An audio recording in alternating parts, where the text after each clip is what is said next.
last video, I went book shopping.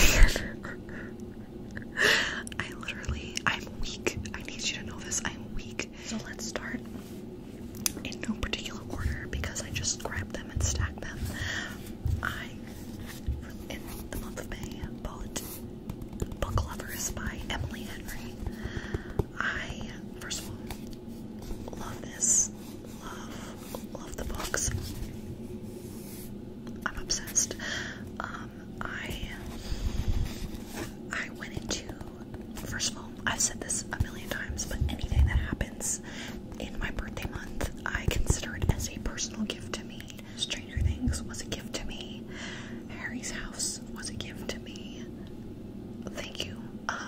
But I knew that Book Lovers was coming out in May. I believe it came out May 3rd. And I had already planned on like buying it in person, like whenever I saw it, because I knew I was gonna end up at some Barnes and Noble or other during my birthday month, and I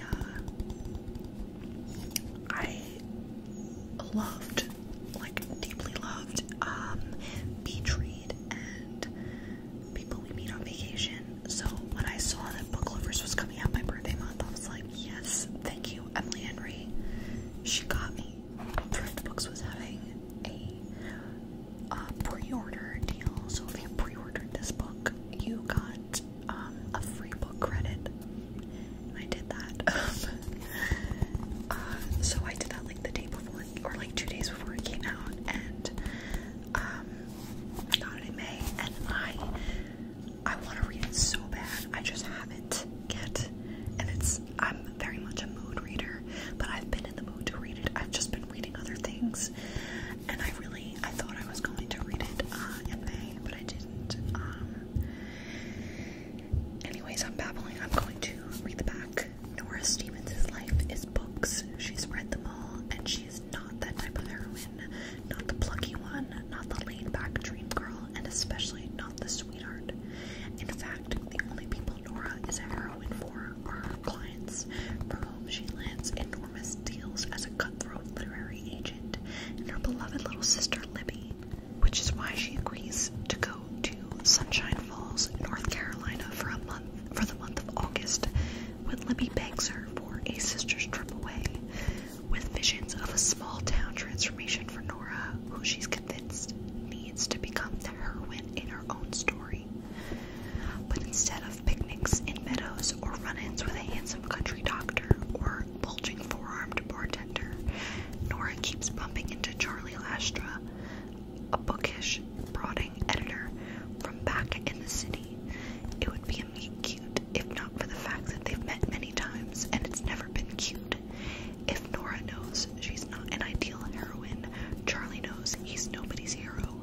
But as they are thrown together again and again in a series of coincidences no editor worth their salt would allow, what they discover might just unravel the carefully crafted stories they've written about themselves. I love it. I love Emily Henry. I haven't read it yet, but I recently found it at a dollar store. Like right after I finished Beach Read, which is the second Emily Henry book I've ever read. Right after I finished it, I knew I was obsessed with her. I found at a dollar store The Love That Split the World, I believe it's called, by Emily Henry, and I was like, girl, I know it's not like one of her popular ones or anything, but I was just so excited to find it for $1. So that's Book Lovers. Next we have Not My Problem by Kiara Smith, and I'm also excited about this. Last year I read her book The Falling in Love Montage, and I adored it so much that I knew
is Mythology by Edith Hamilton, and I've kind of been wanting to like read more about like different like mythologies, like Greek mythology and all that, and I found this book that people seem to recommend, like to get like, I don't know, like I think it shows like the connections between like different cultures, myths, and all that.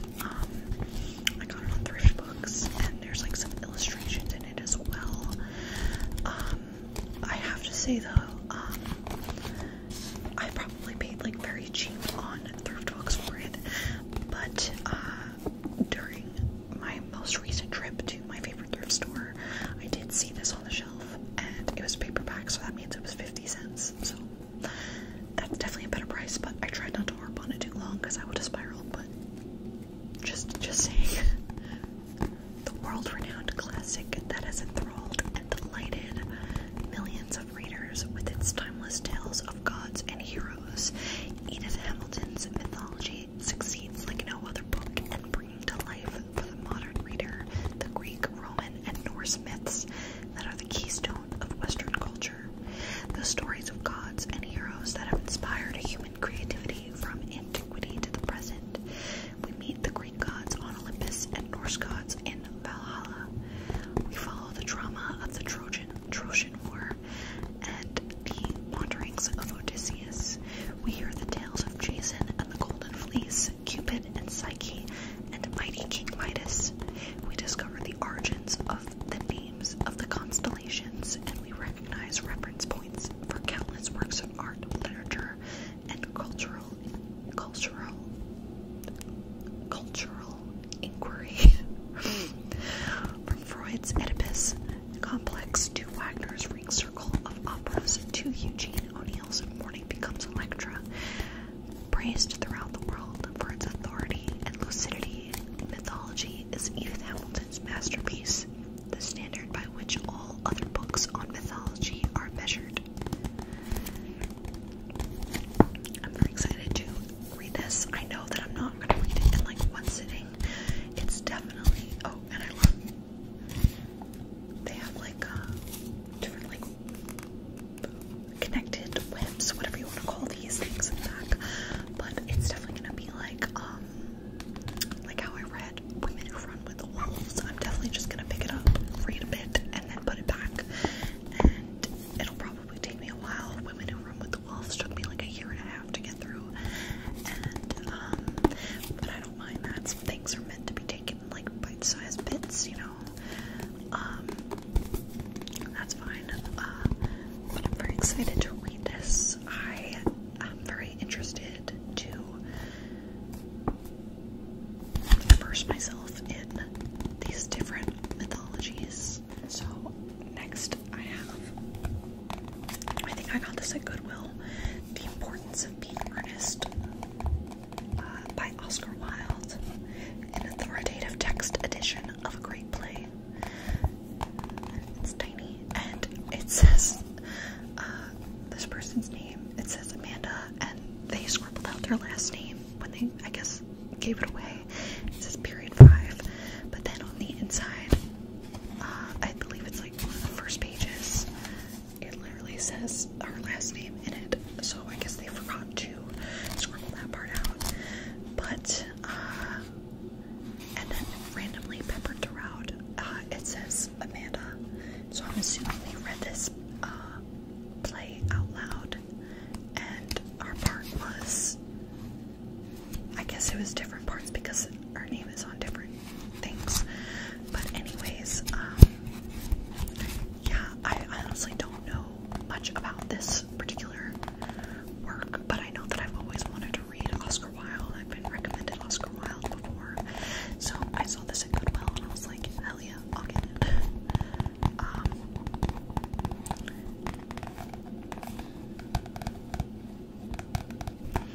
The Importance of Being Earnest shows a full measure of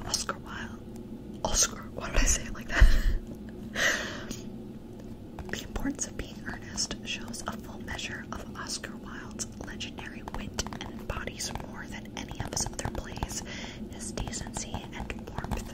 This edition contains substantial excerpts from the original 4-act version, which was never produced, as well as the full text on the final 3-act version.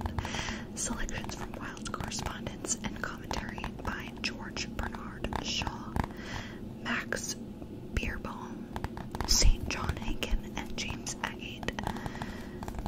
Yeah, this was like $1, I think, at Goodwill. There's her name again. Let's see, what edition? This is the 1965 edition of this book. So that's fun. And I really like the way this sounds this way.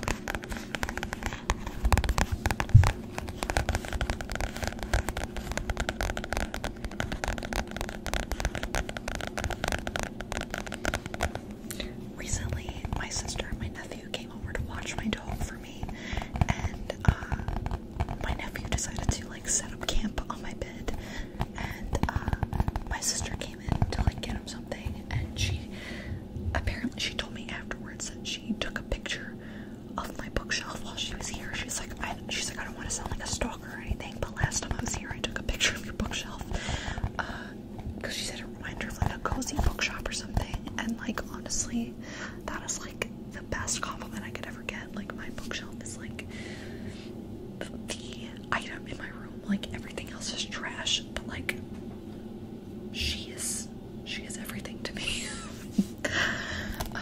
A bookshelf tour one day is definitely in order. The next book I have is The DaVinci Code by Dan Brown.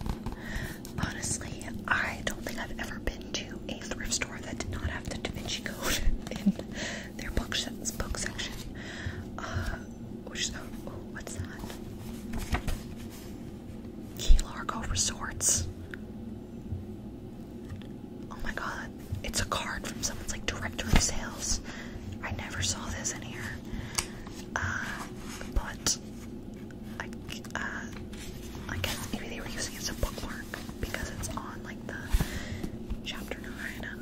But anyways, I think it's kind of comforting that like I've never read the DaVinci Code or anything, but it is kind of comforting that like no matter where you go, you will see the DaVinci Code in like a used bookstore or thrift store or something.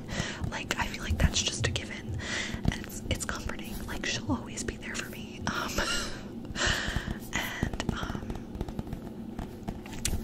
Honestly, there were multiple copies this day that I got this one, but I wanted this one. Yeah. What else was I just gonna say about it?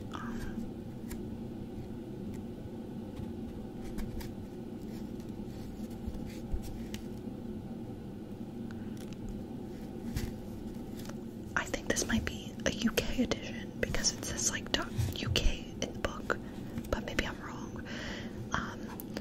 And this edition was published in 2004, a year after the original came out.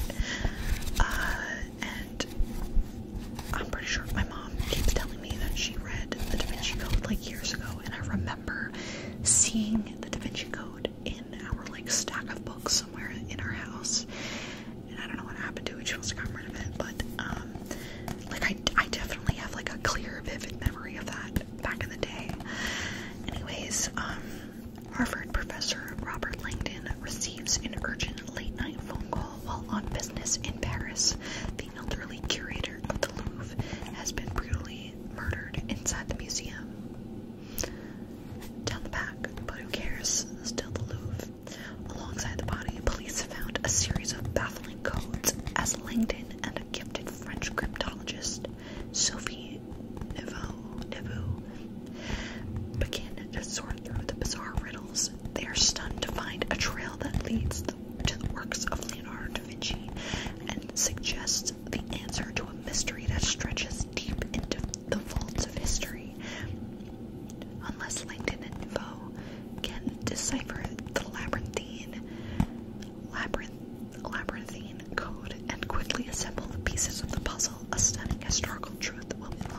National Treasure vibe.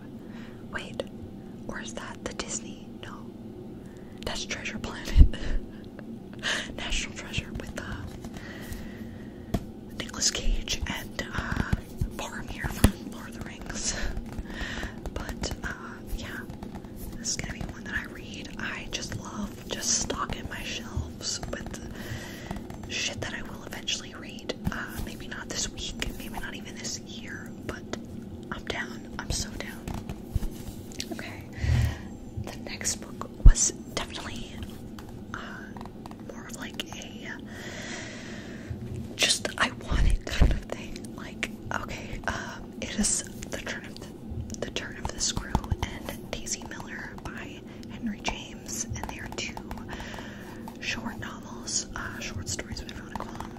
And I have, and I read last year The Turn of the Screw and Other Ghost Stories, and it's like a thicker book, and it's like got like a bunch of Henry James stories, and those are all the stories that were incorporated into Netflix's show The Haunting of Bly Manor. We love the Haunting series, and I'm not sure if Daisy Miller was in that one, but regardless, I just thought this was neat. Like, this was definitely just one of those things where it's like, am I going to like read from this? Maybe one day, but mostly I just fucking want it on my shelf because look at that, it's so cool. And also it was published in 1954. This is a book from the 50s. This book came out before my parents were born, both of them. That's crazy. Yeah, I had to think about it for a second. Yeah.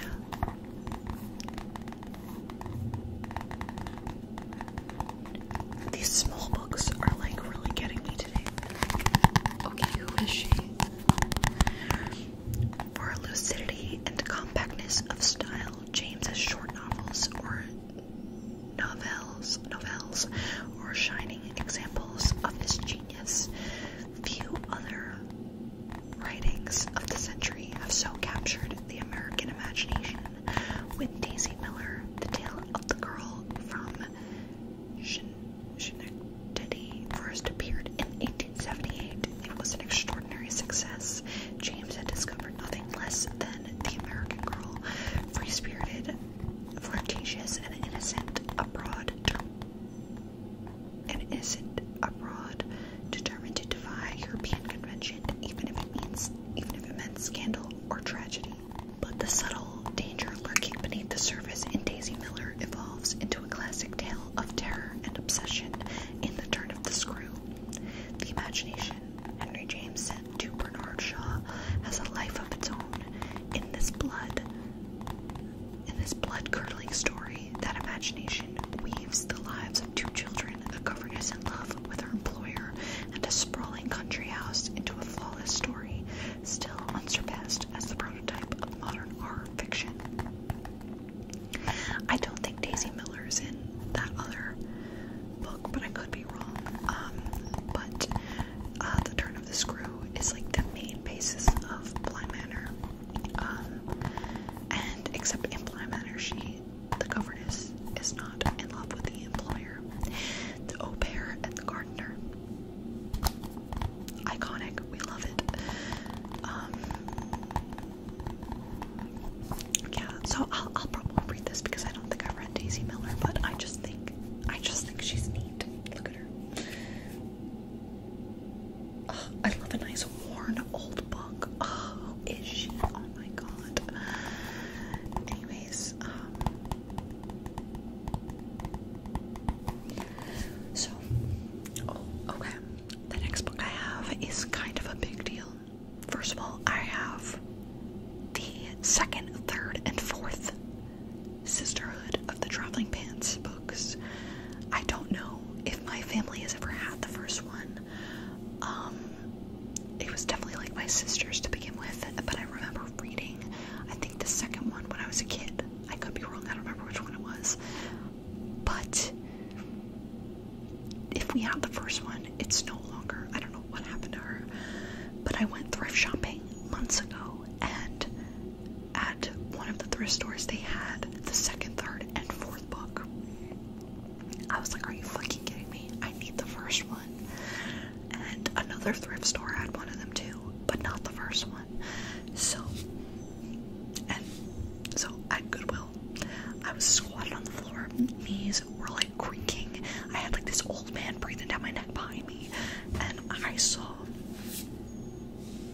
the first Sisterhood of the traveling pants. When I say I tore that shit off the shelf, almost knocked this man over behind me, and I ran to my mother across the aisle, and I was like, look. Oh, I just noticed that in the light. Wait, let me try and get it. You can see in the background it says the girls' names. Can you see it? I couldn't see it until a second ago. Bridget, Tibby, Lena, Carmen. I am so excited to read this. Oh my god, because I love the movies. I'm so excited. I know that they're different from the books. I mean, from the movies, but I'm just so excited. I think I'd love to read it this summer because I know that they like. I'm pretty sure it goes during the summer. Like the plot. I don't know. I'm like losing myself because I'm reading the back to myself in my head. What year did this come out? I remember being a kid watching the first one, like a lot of times. I think we'd rent it from Blockbuster, and then I went to go see the second one in the movie theaters with my family. 2001. Wow, I was 3, depending on when it came out that year. Anyways, okay. 4 very different friends, one pair of magical pants, and a summer apart. Summer. We, the Sisterhood, hereby instate the following rules to govern the use of the traveling pants. You must never wash the pants. I was gonna say ew, but I've been wearing the same pants for like 3 days now. Not underwear, but pants. You must never double cuff the pants. It's tacky. There will never be a time when this will not be tacky. You must never say the word fat. It's spelled P-H-A-T.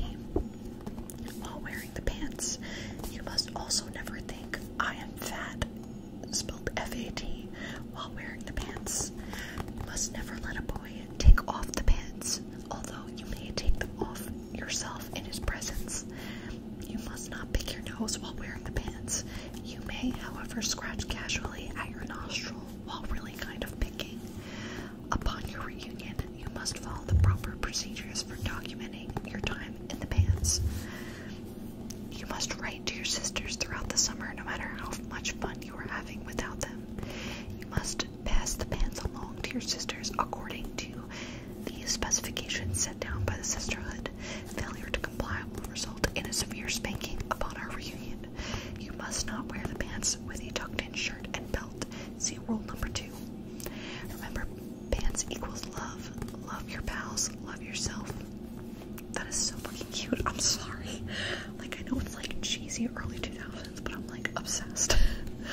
I remember when I was a kid, I wanted magical pants that would fit all of my friends the same as well, and that we could mail back and forth, and just, oh god, I love it so much, and I really want to watch the movie now.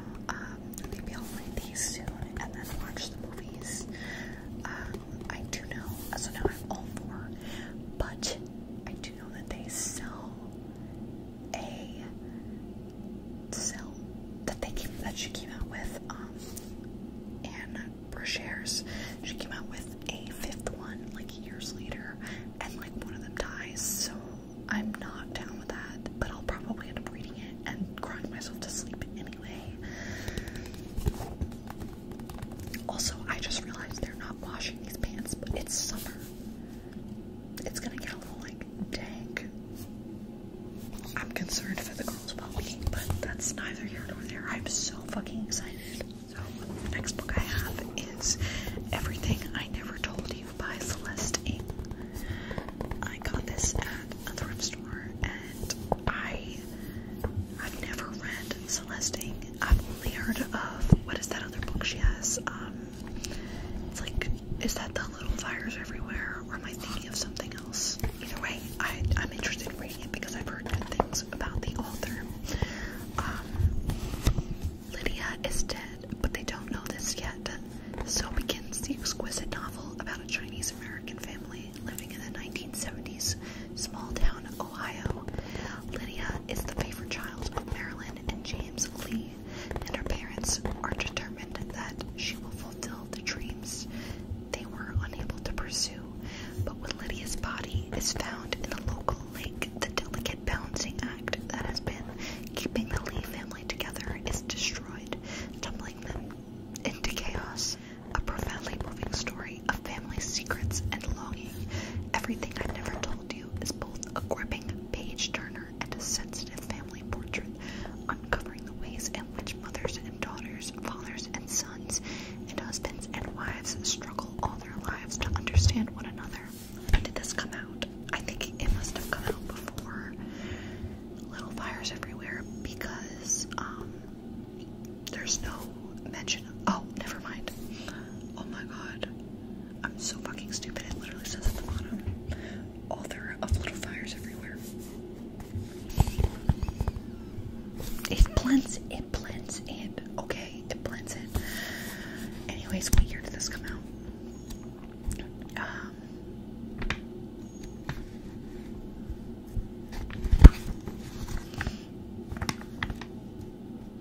2014, and this edition was 2015.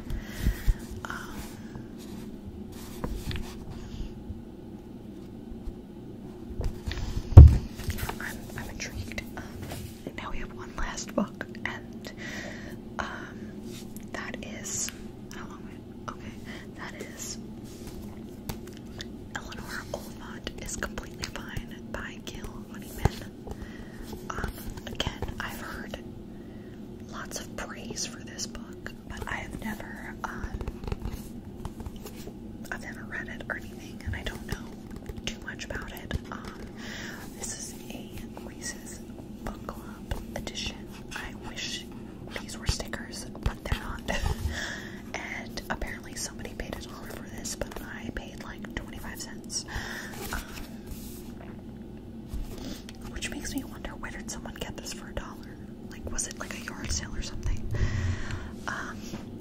That reminds me, I would love to hit up some yard sales in my area and get some books from there, because I know that bitches be throwing them out for like 25 cents there too.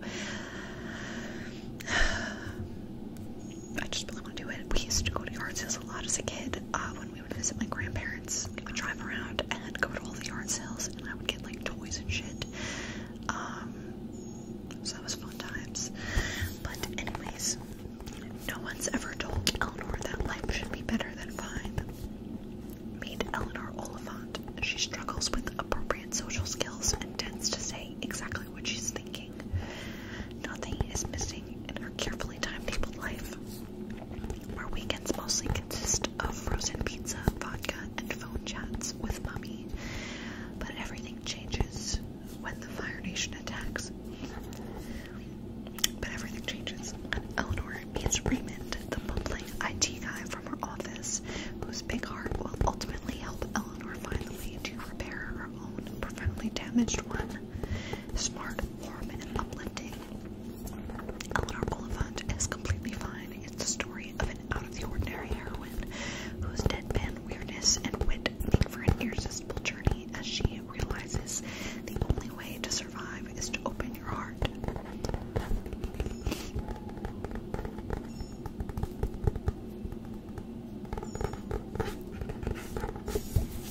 Yeah, that's exciting. Oh, that's pretty.